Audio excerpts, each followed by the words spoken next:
Conversation with Ron MacLean.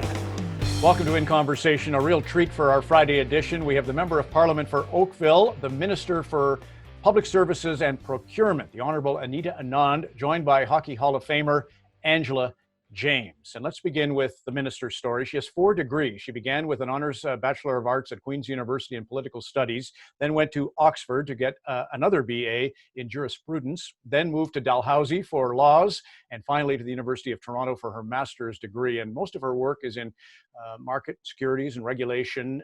She received the Allaire Medal for her work on diversity on boards of directors. That's from the Royal Society of Canada, and obviously is in the midst of an economic, social, and health crises. So really honored to have Anita join us, and also Angela James, who is in the Hockey Hall of Fame. She, along with Cammy Granato, the first women inducted in the year 2010, a great national Canadian hockey player, 4-time world champion, and wearing the Team Canada sweater, appeared in 50 games, 33 goals, 54 points. So today it's a lawyer and a hockey player, same goal.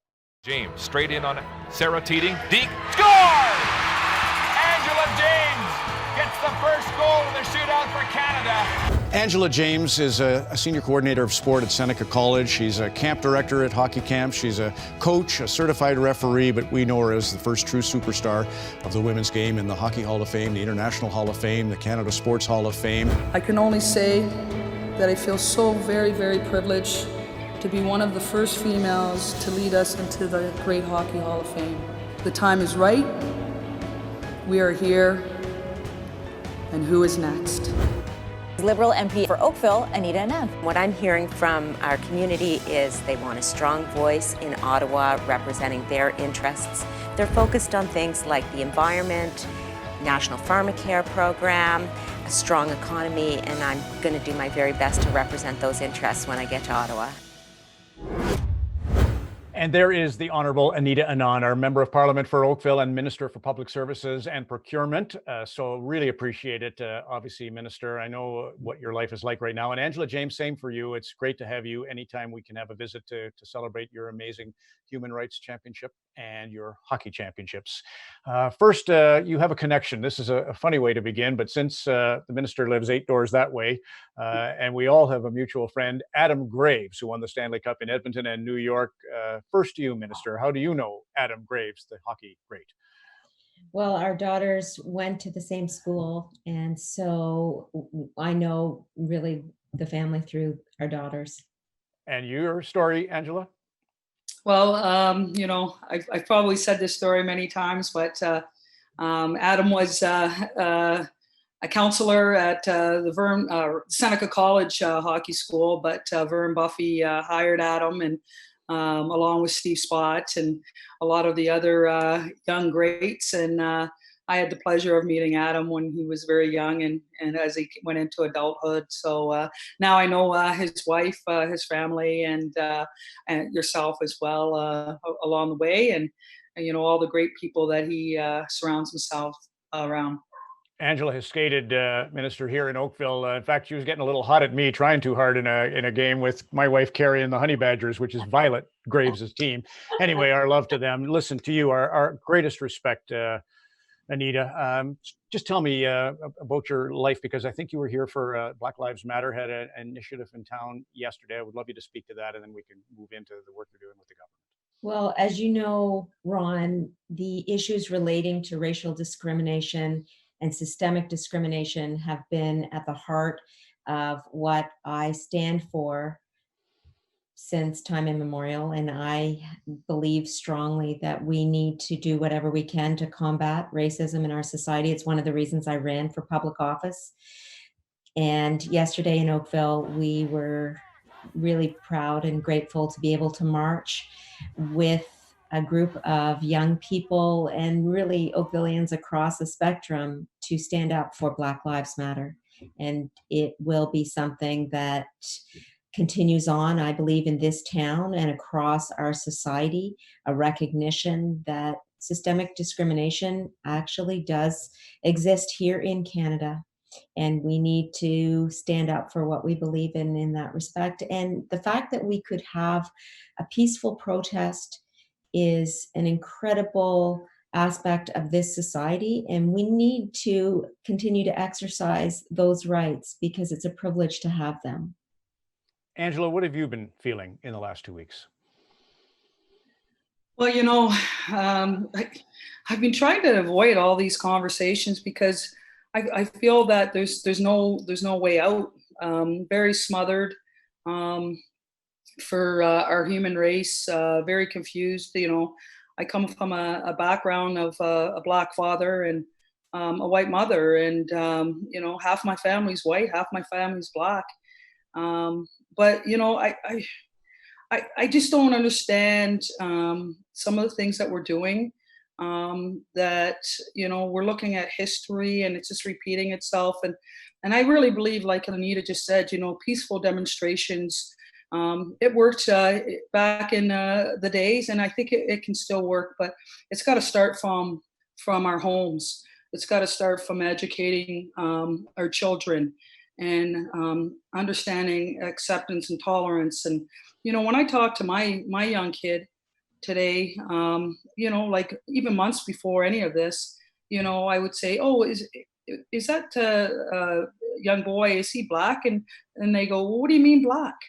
Because it was never an issue with us. It was never about color, race, gender, or anything like that. It's about a human being. And if we don't get back to good values and religion and faith and educating our kids in the homes, we're never going to be able to be in the same pot. And Canada's always been in the same pot, as far as I'm concerned.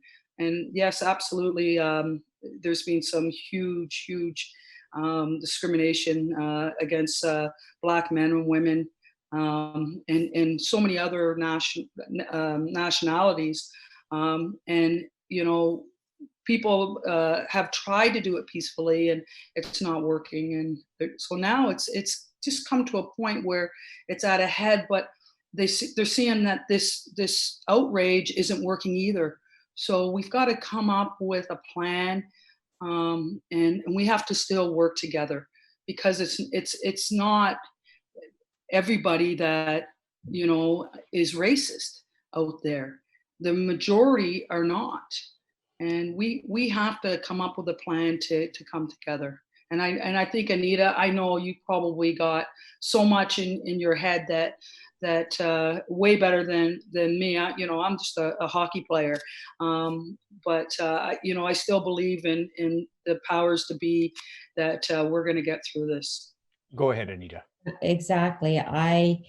I would say, and with all deference to you, Angela, because the role model that you are for our young people is so important. So I take my hat off to you in terms of what you do and what you stand for.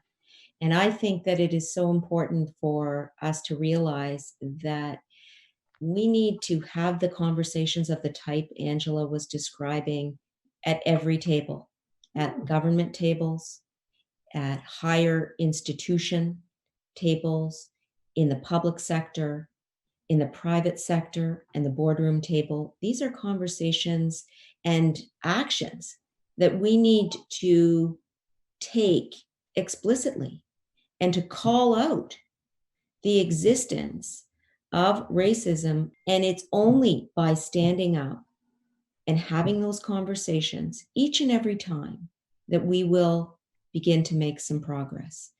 And that's what I feel my role is as an elected representative. But as Angela said, it's incumbent upon each and every one of us, regardless of our color, to stand up and say that this has to change. We need, as a society, to work together to overcome systemic discrimination. I'll come back to the board of directors ideas that won you the Allaire Medal with the Royal Society of Canada, Minister. But George Erasmus, the great George Erasmus, put out the Royal Commission on Aboriginal Affairs in 1996 and was beginning to make headway. Thought that there was a financial work being coming their way, and then government fell, and that went by the boards. I think that's you kind of laid out 4 levels of building blocks. Mhm. But for sure, I'm interested in your thoughts on taking these protests and making them policy, and how you do that in government when governments are often changing. It's an excellent question. One of the beauties of our society is that it is a democratic society, in that we do have the right to peaceful protest and free expression. On the other hand, one of the challenges is that leaders with commitments towards eradicating racial discrimination may change with an election in 4 to 5 years. And so it's, again, a conversation that transcends elections per se, it transcends people. It has to be the nation as a whole that takes this issue on and does not let it go until we are sure that we have eliminated racial discrimination from our society. And that's why I say that this is an issue that's bigger than one person, it's bigger than one leader, and it is bigger than one election. It's going to be with us until we as a country attack the issue, the insidious issue of racism. Angela, so much has to do with who has power. So you are a 4-time world champion hockey player who gets cut from the national team, despite the fact you're leading the team in goals in the preliminary action. You're not named to the '98 team for the Nagano Olympic Games. And as you said, that's a question to those who made the decision, but it has an impact on your life. And I would love to know how you reconciled feeling injustice deep in your heart and maintaining your positive outlook and influence as a woman Hockey Hall of Famer. Yeah, you had to go here, eh, Ron? Yes. And you know, absolutely. At the time, did I feel that possibly there was some discrimination that may have occurred? Absolutely, but it was me up against the entire board. You know, and you know, I'm sure along with a number of other athletes, people in different jobs where they're bypassed, you know, possibly for their race. It does not come out.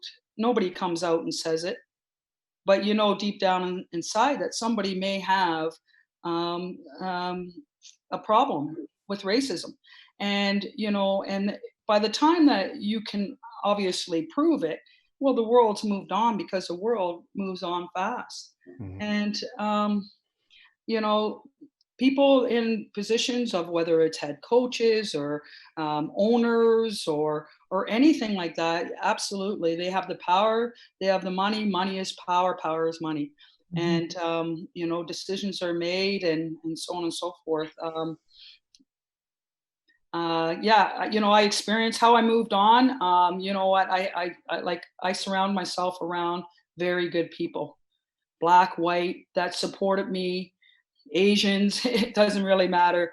Very good human beings, and um, they would be the first one to call that rather than me. You know, I trust people. I believe in people. I don't even go that route, but I know that that came to me through other people, and it's been there. You know, racism doesn't just go away overnight.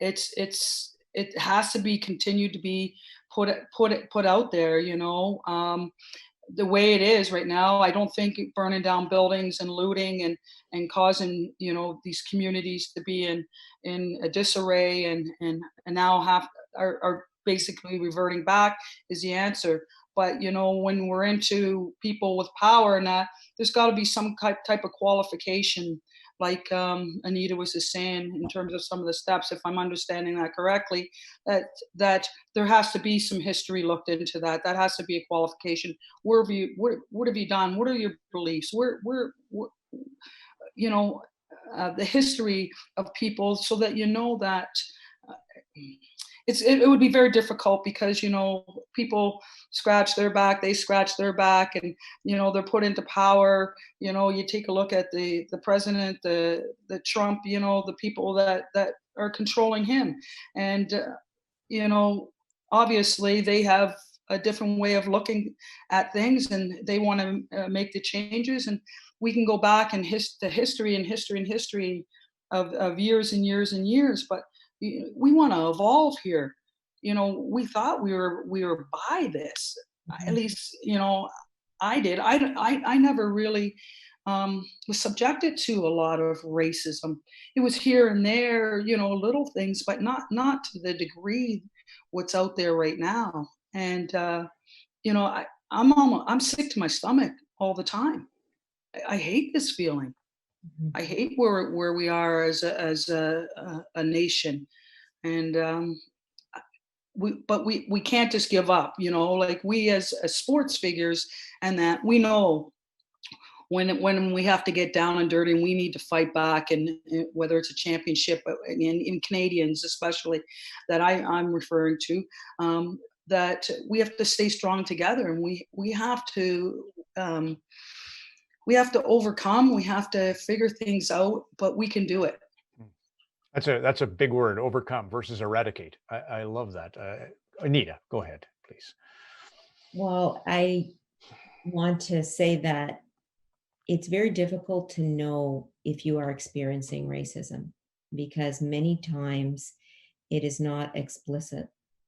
And as Angela said, in decisions that have been made with regards to her, and I have the same types of examples, and I'm sure visible minorities and Black people and Indigenous people across this country have their own examples of times where racism may have been explicit, but also may have been implicit. In other words, it's going to take a village to overcome implicit and explicit discrimination. And I actually wrote my thesis on this issue decades ago in the hopes that I could suggest policy approaches to combating racism. And here we are in 2020 having the same conversation. And I believe that we really need to take action as a large team Canada to work together collectively on this issue, to differentiate ourselves from countries that are using violence to address these issues. And I believe in Team Canada. And that's why I ran to be on Team Canada. And I think we can do this. Your thesis on diversity in the boardroom, the importance of a different lens. Go on about it. I would love to hear, Minister, about that. There have been conversations about the need to increase the gender diversity on boards of directors in the past years. And in my research, I decided to take that conversation a step further and say, what about visible minorities in the boardroom? What do we see in terms of the number of visible minority men and women in Canada's top companies in the boardroom? And my empirical research showed that only 4% of Canadian directors in Canada's top companies are visible minorities. And that shows that we have a ways to go, not only in terms of gender representation in the boardroom, but also in terms of visible minorities in the boardroom. The point that is often made in return is that we can't find qualified people. Where are they? They're out there. Having been in the university setting for 22 years, I can tell you there are a number of qualified visible minority directors ready and able to serve on boards. The need is simply to develop succession planning and nomination procedures to ensure that visible minorities do make it to the slate of directors that are coming before shareholders at the annual meeting so that they can be voted in to the boardroom. It's extremely important, and it's just one area of where we need to see greater diversity in our society. So, Angela, that's going to leave you and me feeling like a hockey player, right? That's a profound and beautiful thing. But your story, I think, your father was fleeing from oppression in Mississippi. That's right. Yeah, and so and I know your mom raised you as a single mom, but you're very much in love with both your mother and father, and so the socioeconomic setting in Flemington Park is a lot different than what the minister grew up with. Two people in the medical profession in Kentville, Nova Scotia. It's a great story of your. Here, I guess what I'm getting at is immigration, because people want a point system, just bring in people of certain credentials, but family is so vital. And you had whether it was Howard Glazer or Colin McKenzie or so many people, right, that become your family, and that's, I think, a lovely story to hear about how you just had such faith in yourself because of what seemed like an odds stacked against you upbringing. Hmm. Yes. We had, I didn't realize how unique of an upbringing I had, and I would sit around as an adult and have a few drinks and look at the ceiling and just get talking about things. And my friends would, ask me about different stories about growing up in Flemington Park. And, I would say, yeah, we had a swimming pool and everything. Like, oh, wow. Yeah, I used to swim at nighttime. And well, how did you swim at nighttime? Well, I would hop the fence and then I cut a big hole in the fence to allow my mother to go swimming. Well, why would you do that? I said, well, my mother couldn't hop the fence. So, and I would get up at 6 a.m. and go into the swimming pool. And that's how I earned my money, because all the kids were swimming and they'd lose their change. And I would go to the bottom of the pool and get my money. And that's how I earned money. My father, coming from Mississippi, he was a young 17-year-old. And the stories that he told me was that he had to get out of there because he was going to get hanged. He would be 85 this year, so he escaped and came here and lived the best way that he could live.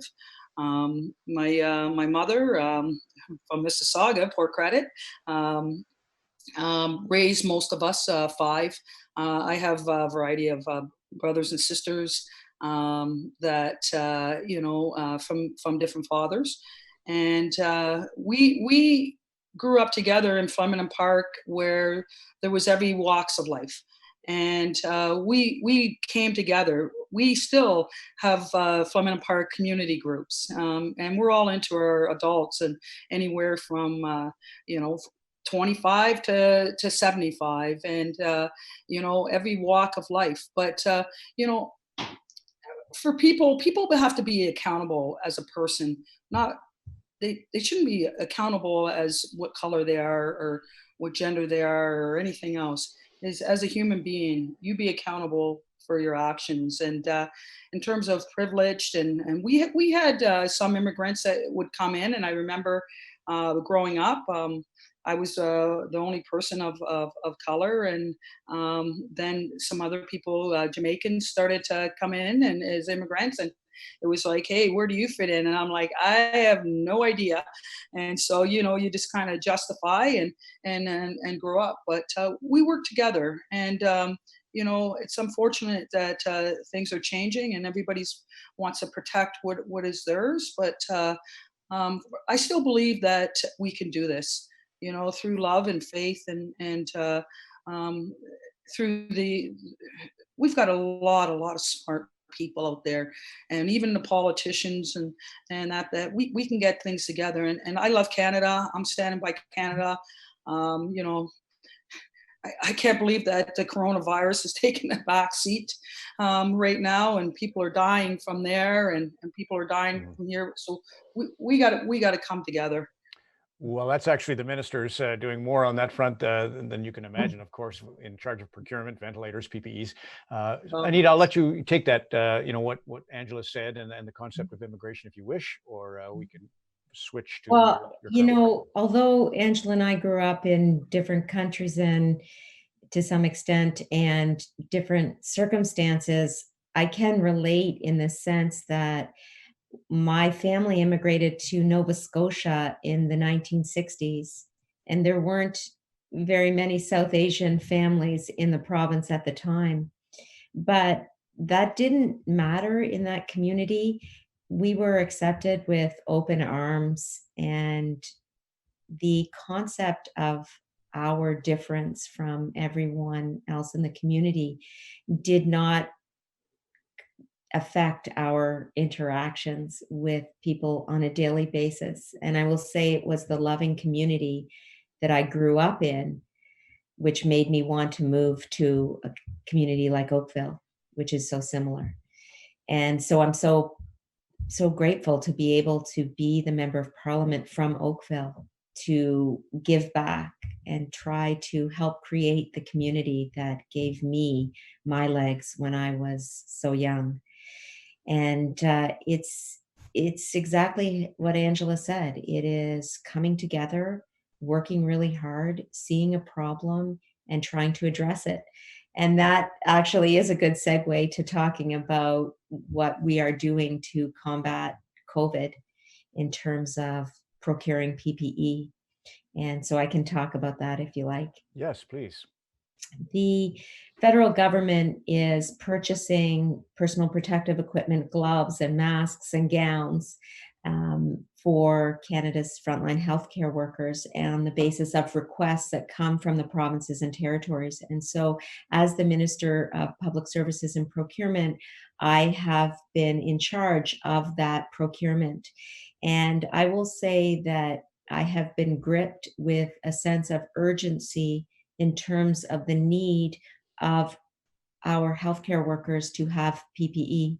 And so every single day and night, without fail, I am working on that file. And it's an incredibly difficult market. Every single country, every single hospital, every single business is seeking to procure some sort of personal protective equipment. And as a result, we have had to adapt our procurement strategies, and we are doing procurement like it's never been done before.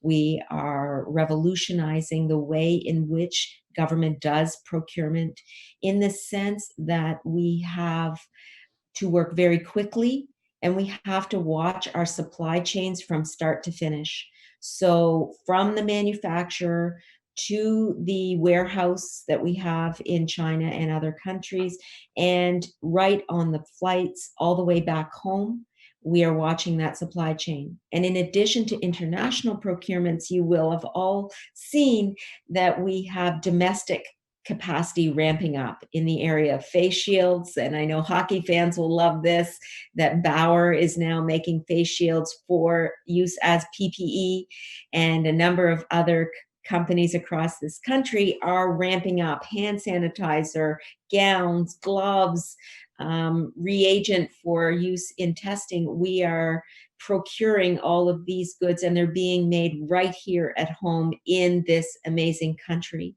And so our long-term strategy is to ensure that we have the buildup of domestic capacity so that we can address future waves or future pandemics as they might arise. But I will say this is another instance in which Team Canada is so vibrant and so important, coming together to work to fight COVID-19. And I should give a shout out to Haley Wickenheiser's Conquer COVID initiative to procure PPE, which my friend Adam Van Couverden worked on as well. And really, really thankful to Haley and the number of other organizations around this country who are procuring PPE for frontline healthcare workers and essential workers. Fantastic. Minister, one last thing, the hockey, because you have a backyard rink and 4 children and everybody loves hockey in your house, and the Raptors. It's been brought up in the House of Commons. Could the government change the border rules, change the quarantine rules for pro athletes to come back and possibly play the hockey in Canada if need be? Well, you're exactly right. There is a federal government component here because, of course, the federal government regulates the border. And the border is the key issue in order to ensure that we would be able to have the transfer of athletes across the border. But of course, there are all the other public health areas and initiatives that we need to ensure would be maintained. Social distancing, how is that possible? PPE, when would it be used? And so the question did come up in the House of Commons on Wednesday as to the ability for us to have some sort of NHL presence here in Canada, which on a personal level, as a hockey fan and my whole family, I have to say, are Leafs fanatics, would be very excited about. Go Leafs, go. Angela, you are, I'll ask you one that's easy for you, that's about your work with the National Hockey League, because you're a superstar skater and player, and you're working with the league, who are doing work both in terms of making it egalitarian and making it for everyone. So tell the viewer just about that. Well, I'm actually not working with the league, but I am working on the Right. female council advisory board with the NHL for female hockey and advancement of females in the game. And also there's a component as well for minorities, and so we would fit under that, the females, and just, hockey is for everyone. And we've had a number of different initiatives that we've put forward that have come into fruition, and with Hockey Canada and Hockey US, we were going really strong, and with COVID, it just kind of knocked things over. And but as far as the professional leagues and that, I hope that they get together sooner than later to form one league and put our game back on the maps, because we've got such a great game. Let's profile. Let's come together and get things rectified so we can all watch. I hope that Bauer, while they're doing all the protective equipment, is designing a new facial shield for the hockey players, that we can all get on the ice. Right. It's a great point. Well, we're so, one league, you said it. Thank you, Angela, so much. And Minister, we are so proud as a neighbor, so proud of the work you and your colleagues on all sides of the House are doing. So continued success, and feel our gratitude. Thank you, Anita. Thank you. Angela. Likewise. Thanks so very much. Nice to see you. Take care.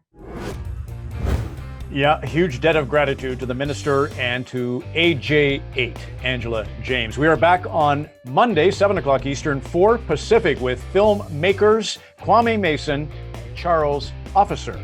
Close as always with a song lyric. All of these lines across my face tell you the story of who I am.